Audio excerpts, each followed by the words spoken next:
struggling with a low-income job and gave me up so that I could have a better life.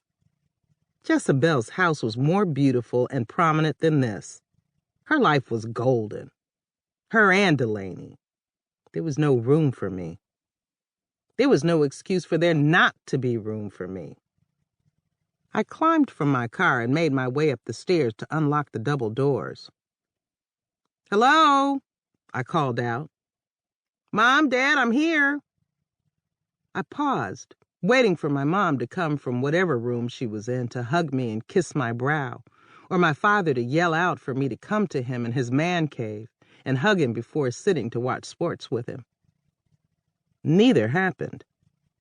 I closed the front door and made my way into the kitchen to open the side door leading into the 3-car garage. Both of their vehicles were gone, leaving just my father's speedboat. I felt relief. The all-too-familiar facade of pretending to love them as I knew they loved me went away. None of it mattered to me anymore, and maybe never did. Even with their love, their money, and the good life they provided, they were still unable to fill the deep well of inadequacy within me. My need to reflect led me back out to the hall where the family photos were arranged on the wall.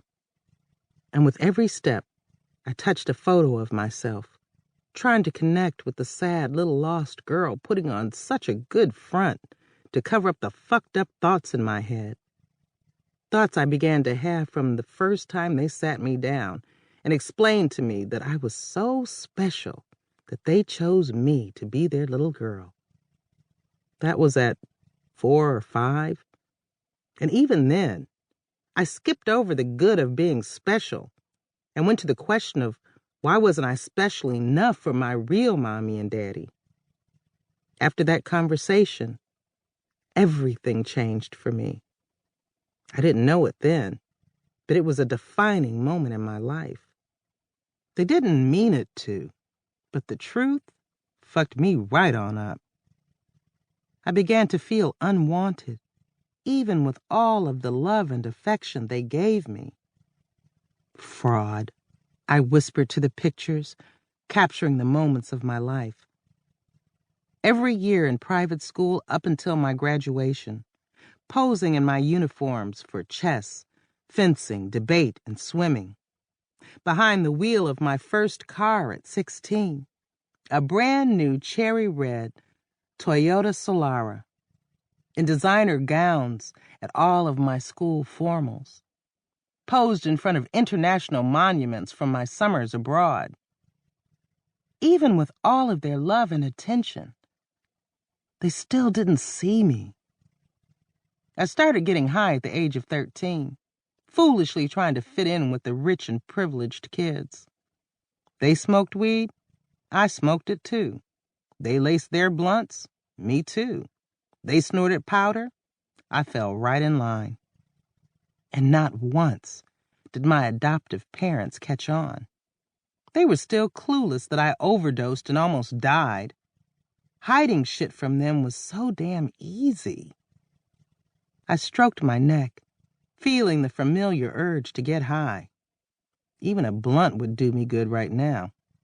I fought off the urge, though, like ignoring hunger when there was no food to eat.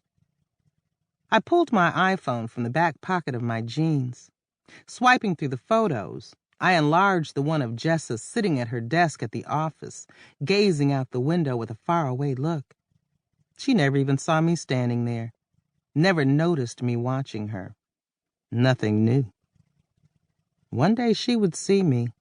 She wouldn't have a choice. I was just sitting, taking notes and making plans.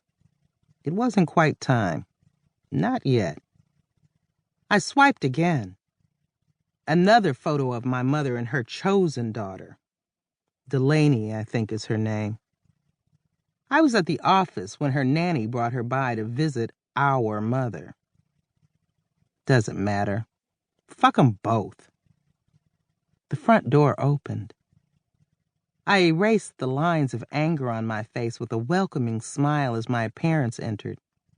My mother with her blonde hair and cobalt blue eyes.